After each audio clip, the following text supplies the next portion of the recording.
Estou lendo um estudo do Evangelho de Lucas, a partir do capítulo 10, que é a continuidade do versículo 31. Versículo 31. Bom. Versículo 32. Assim também um levita chegou ao lugar e o viu.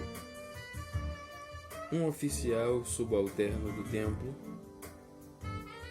O levita parece ter sido tão insensível quanto seu superior, pois também se aproximou, viu e passou pelo outro lado.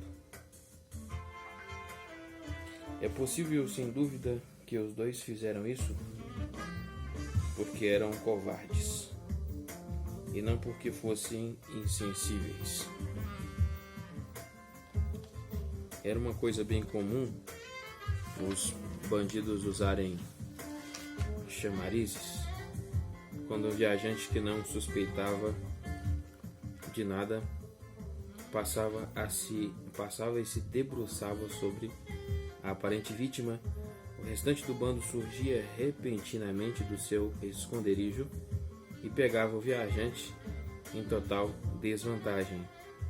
Quer dizer, eles ficavam de tucaia, né? E pegava o viajante e roubavam o cara. Versículo 33, um samaritano. Um desenlace surpreendente da história. Os ouvintes esperavam que nesse momento o vilão da história surgisse no cenário ibite. O sacerdote e o levita tinham negligenciado a tarefa para com seu próximo.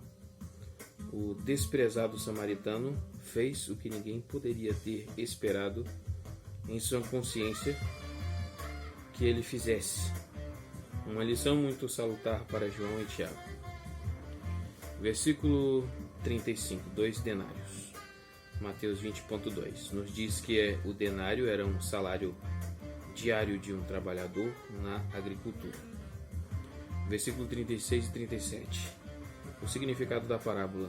Interpretações alegorizantes e fantasiosas, como as de Orígenes e Agostinho, chamam tanto a atenção para as folhas que a árvore em si fica obscurecida. O importante não é tentar identificar cada minúsculo detalhe da história, mas entender como Jesus, ao mesmo tempo que pintou um magnífico retrato de como se trata o próximo, ou do amor em ação, também fez o jurista entender o desafio da lei, na qual ele era perito, ao seu próprio coração, para condicionar o seu pensamento e inspirar e ajustar as suas ações. Letra D, Maria e Marta, 10, 38 a 43, não, 42.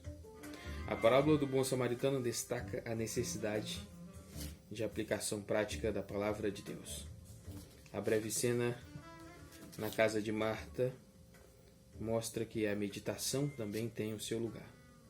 Enquanto Marta resolve as tarefas da casa, sua irmã Maria está sentada aos pés de Jesus. Marta se sente sobrecarregada e se queixa.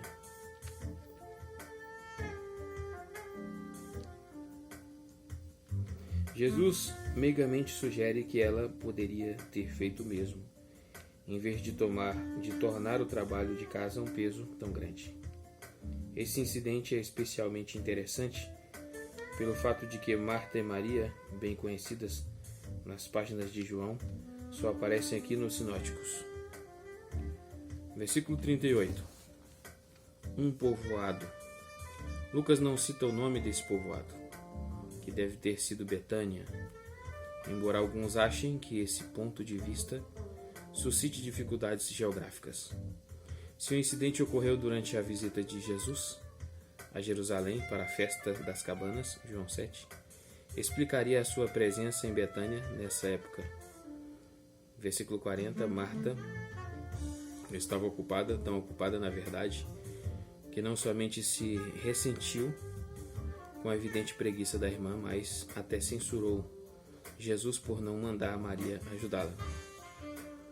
Versículo 41 e 42. Jesus responde de forma amável.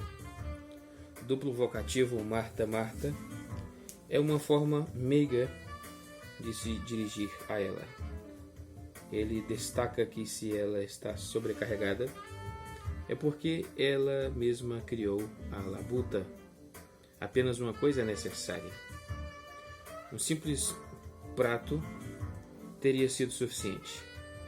Marta se empenhou em transtornos desnecessários para preparar um banquete, esquecendo Provérbios 15, 16 e 17. Maria escolheu a boa parte. Observe com que tato o Senhor, enquanto elogia Maria por seus valores, não condena Marta por comparação. Maria escolheu a boa parte e não a melhor. Letra E, a oração do Senhor, o Pai Nosso. 11, do 1 ao 13. A vista do nosso Senhor, em oração, conduz os discípulos a pedir-lhe que lhes ensine a orar. Ele responde ao lhes ensinar o que se tornou conhecido como a oração do Pai Nosso, contando-lhes a parábola do amigo insistente à meia-noite e ao anunciar alguns princípios gerais com relação à oração. Essa sessão é de importância extraordinária, visto que Lucas, dentre todos os evangelistas, retrata de forma mais frequente o Cristo em oração. J.M. Crit, página 155, diz: não há conexão íntima entre esse parágrafo e o precedente. Contudo, é notável que o encorajamento para pedir ao nosso Pai Celestial a porção de um dia por vez é um corretivo natural à ansiedade de Marta acerca de tantas coisas.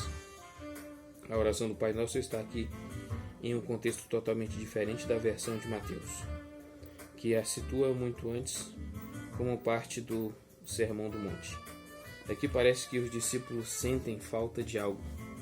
Era comum, diz G.G. Montefiore, para um rabino famoso escrever uma oração especial. João Batista parece ter feito isso para os seus discípulos. A oração que Jesus lhes deu nessa ocasião é muito mais breve que a de Mateus. E a versão de Lucas é ainda mais breve nas novas versões da Bíblia do que no texto recebido.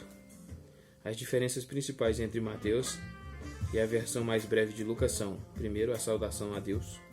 Pai nosso que estás no céu se torna simplesmente Pai, o Abba característico de Jesus, Marcos 14:36.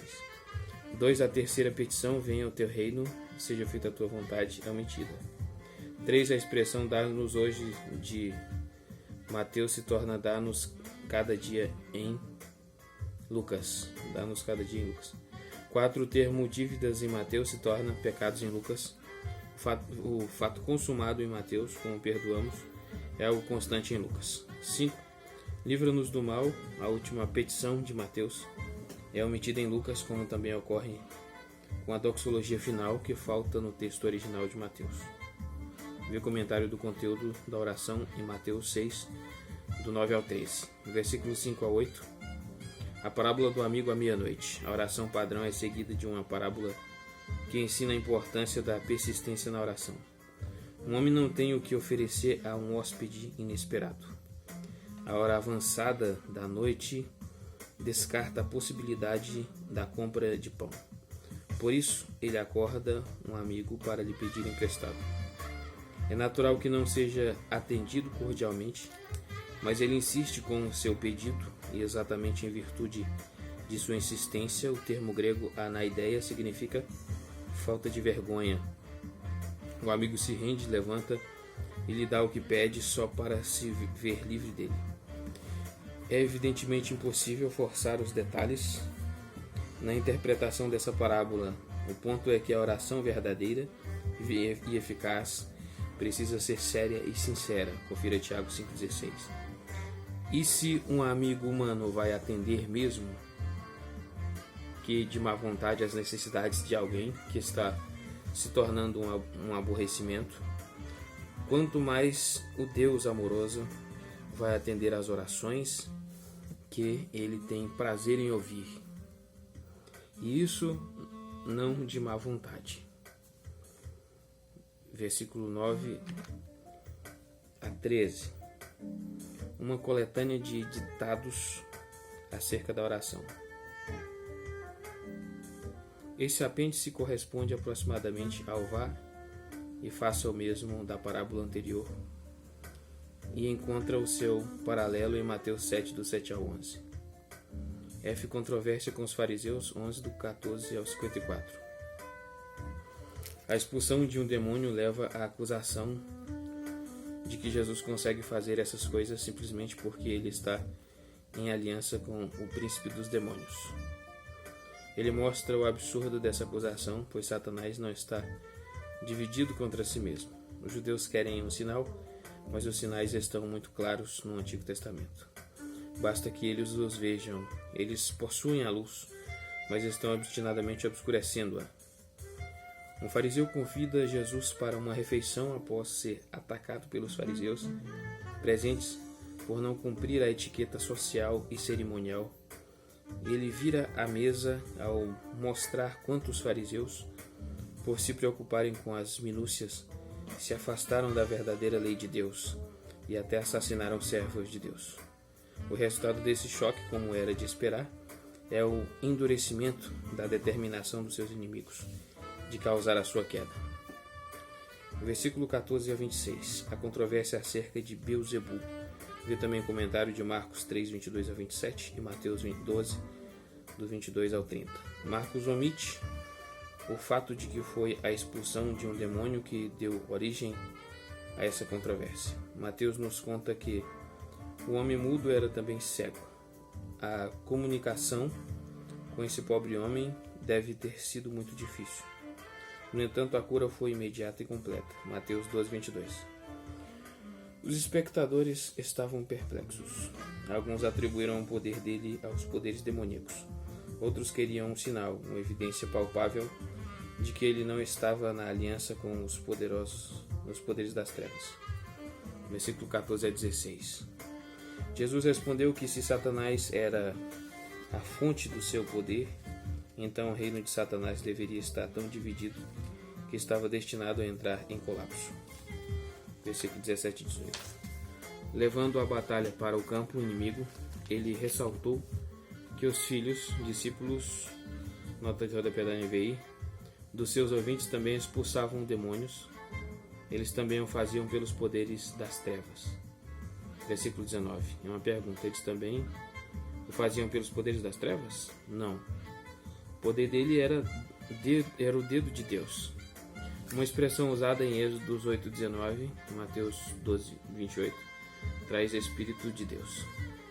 Seguem-se então duas breves parábolas e do homem forte que é saqueado, versículo 21 e 22, e a do espírito imundo que retorna à casa vazia, versículo 24 a 26, e entre elas a afirmação de que nessa guerra ninguém pode permanecer neutro. Aquele que não está comigo é contra mim, e aquele que comigo não ajunta espalha. Versículo 23. Versículo 27 e 28. Feliz é a mulher que te deu a luz. Ocorre somente em Lucas, que na tradição dos evangelhos era o que estava interessado no lugar das mulheres. Embora censurada por bajulação em palavras que lembram 8:21 e 10:20, essa mulher está no registro de Lucas, lado a lado com as mulheres de 8:1 ao 3 e 23 e 27. Versículo 29 a 32, Mateus 12, 38 a 42. Duas referências do Antigo Testamento, o sinal de Jonas e a viagem da rainha de Sabá, são citadas como evidência da seriedade com que até os gentios haviam encarado o juízo vindouro. Versículo 33 ao 36, vê também comentário de Marcos 4:21, Mateus 5:15 e 10:26. Marcos e Mateus colocam esse dito em outros contextos. Aqui a cegueira espiritual dos ouvintes conduz naturalmente ao tópico da luz. Versículo 37 a 44. Somente Lucas nos conta que Jesus aceitou o convite de um fariseu para uma refeição, provavelmente o almoço, e aparentemente de forma propositada negou-se a usar a água que era oferecida a cada visitante para lavar as mãos antes da refeição, que em circunstâncias apropriadas Jesus se adaptou em tais questões. Fica evidente com base em 7,44 e João 3, do 4 ao 10. Mas aqui ele tem outra lição a ensinar. A lavagem das mãos, que era um alívio bem-vindo quando oferecida como cortesia, tornava-se um fardo quando imposta como obrigação inescapável. De todo modo, a sua abstenção causou uma perplexidade tal que lhe deu a oportunidade de contrastar o cuidado que os fariseus tinham com o exterior do copo e do prato com a falta de cuidado com que se colocava neles. Aí ele pronunciou os seus 3 ais contra os fariseus. Mateus 23, 23 ao 28. Eles são gananciosos, cheios de ganância e de maldade. Versículo 39. Eles são insinceros, meticulosos em pequenas coisas e ao mesmo tempo negligentes em obrigações mais importantes. Versículo 42. Eles são arrogantes. Vocês amam os lugares de honra nas sinagogas e as saudações em público. Versículo 43. Aliás, eles não são reconhecidos por aquilo que são: túmulos de homens mortos sem vida de Deus, mas espalham impureza entre os homens. Números 19, 16. Versículo 45 a 52. Vê também comentário de Mateus 23, 4, 29 ao 36. Adlock. Enquanto os fariseus se retraíram para lamber suas feridas e preparar mais planos perversos, um dos peritos na lei, tão pronto para falar como seu colega no capítulo anterior, se queixou: Mestre, quando dizes essas coisas, insultas também a nós.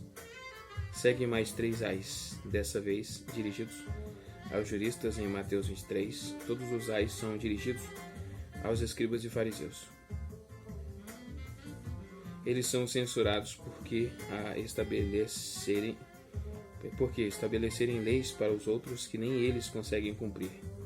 Versículo 46. Visto que os únicos profetas que eles honram são profetas mortos, devem dividir a responsabilidade pela morte deles.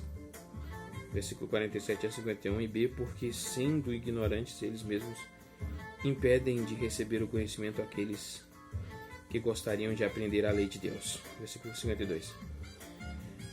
Versículo 51. Zacarias provavelmente foi o profeta cuja morte é registrada em 2 Crônicas 24, 20 ao 22. 2 Crônicas é o último livro da Bíblia hebraica,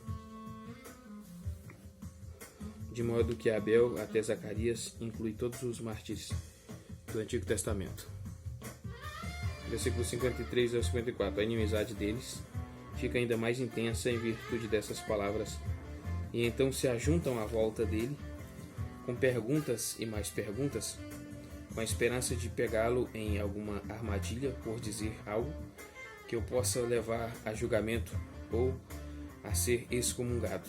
Letra G. Ensinos Públicos 12, do 1 ao 59. O tom solene acerca da controvérsia com os fariseus tem continuação em todo o capítulo 12, em que o nosso Senhor se volta para os seus seguidores e pronuncia uma série de advertências que eles precisam respeitar. Em primeiro lugar, ele os orienta a se preparar para a perseguição que certamente os espera. Em seguida, adverte-os acerca da avareza, a valorização excessiva dos meios materiais, e reforça a advertência com a parábola solene do rico insensato, versículo 13 a 21.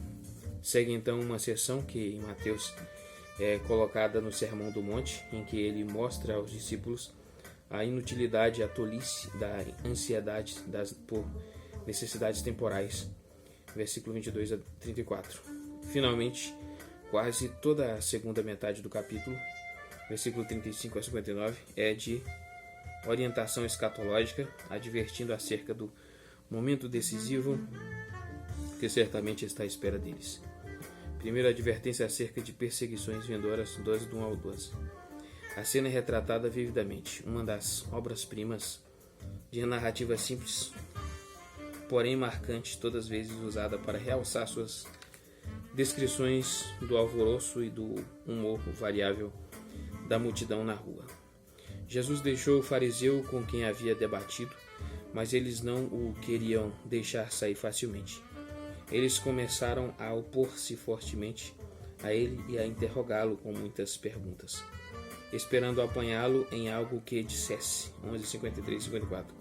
Mas como em outras ocasiões, especialmente na sua crucificação, é o Senhor e não eles, a figura solitária e não os líderes da religião estabelecida que está claramente no controle dos eventos, tendo se juntado uma multidão de milhares de pessoas para ouvi-lo, nem um bocado intimidado pelas forças hostis a ele, Jesus retoma o ataque.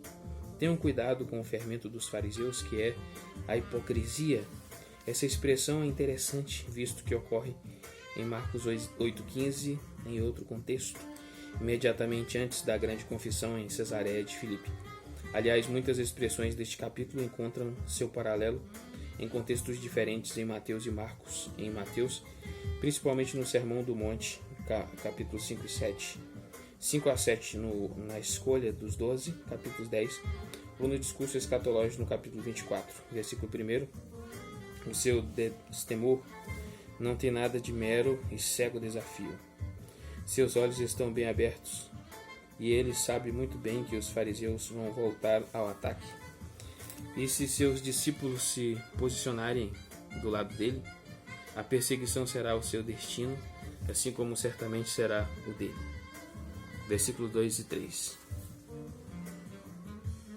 Um dia tudo vai ser revelado, mas entre mentes na espera por aquele dia, as confissões hesitantes e tímidas dos discípulos precisam se tornar triunfantes e públicas, mesmo que tragam perseguições. Versículo 4 e 5, essa é a única vez que Jesus chama os discípulos de amigos. Embora confira João 15, 14 e 15, a perseguição humana deve ser menos temida do que o juízo de Deus ou a apostasia. Inferno, que é Geena, ou Geena, é o vale dos filhos de Inom, que se estende por um longo trecho ao lado do muro, a oeste e sul de Jerusalém. Ali haviam sido feitos sacrifícios de crianças a Moloque, Jeremias 7, 31 e 32, nos dias do Nosso Senhor. Era o perpétuo e fumegante incinerador infestado de vermes, de lixo e do esgoto da cidade. As horríveis associações que trazia à memória as suas condições abomináveis o tornavam um símbolo adequado dos sofrimentos dos perdidos. Versículos 6 e 7. Mas o juiz, que deve ser temido, é também um pai em quem se pode confiar. Ele cuida dos pardais e, mais ainda, de cada cabelo sobre nossa cabeça, em maior medida. Não cuidaria dos próprios filhos? Versículos 8 ao 12. A lealdade a Deus nunca pode permanecer uma ideia abstrata. Jesus é Ele mesmo o objeto dela. Disso seguem 3 corolários. Letra A promessa de que se o confessarmos agora, Ele vai nos confessar diante do seu Pai, e a advertência de que o contrário também é verdade. Isso é apresentado por Marcos 8,38 como uma espécie de apêndice da cena de Cesareia de Filipe. Letra B, a dificílima advertência acerca da blasfêmia contra o Espírito Santo. Todo aquele que disser uma palavra contra o Filho do Homem será perdoado, mas quem blasfemar contra o Espírito Santo não será perdoado. Marcos 3, 28 e 29 e Mateus 12, 31 e 32. Tanto Mateus quanto Marcos colocaram o dito no contexto da controvérsia de Beelzebu. Vê antes 11, 14 a 26.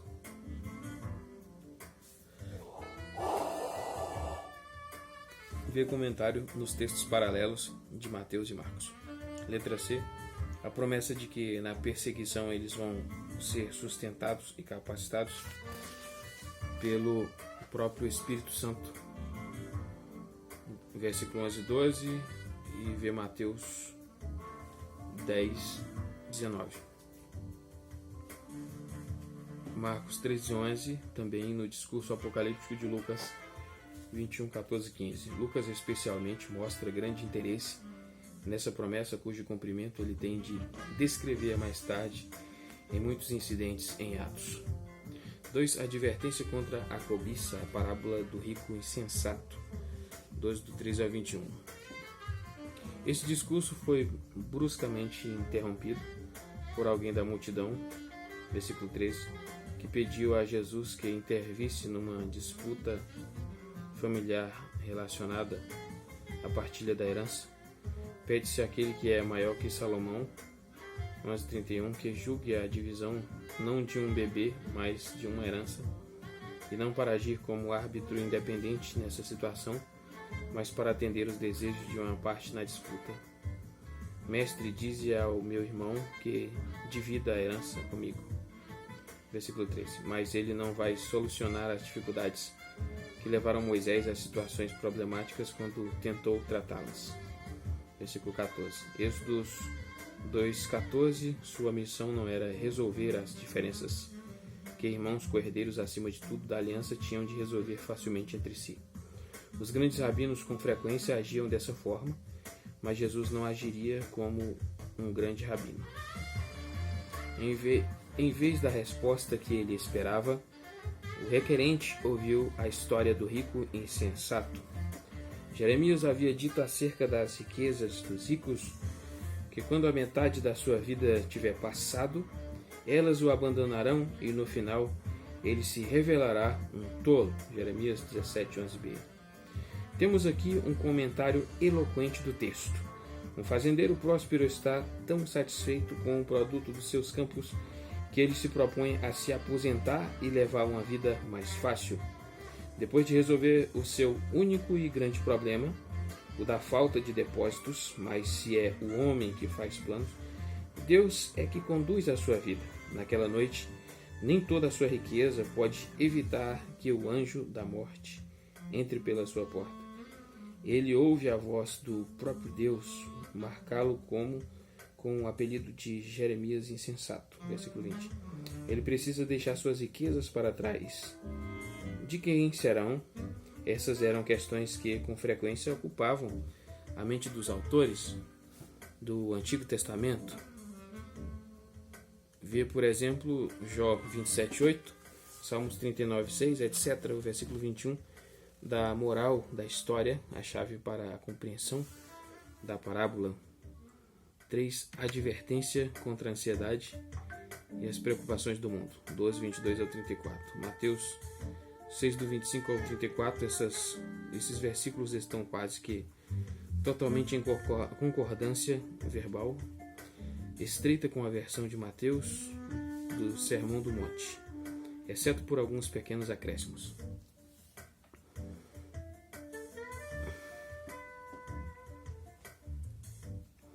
Versículo 32. O pequeno rebanho é constituído somente de ovelhas enviadas para o meio de lobos. Mas a boa vontade do Pai que lhes dá o reino certamente não vai deixar que lhes falte a proteção de que vão precisar. Versículo 33. Vendam o que têm e deem esmolas.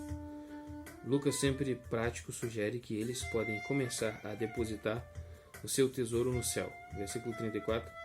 Se sabemos que temos um tesouro no céu, a necessidade de ajuntar tesouros terrenos desaparece.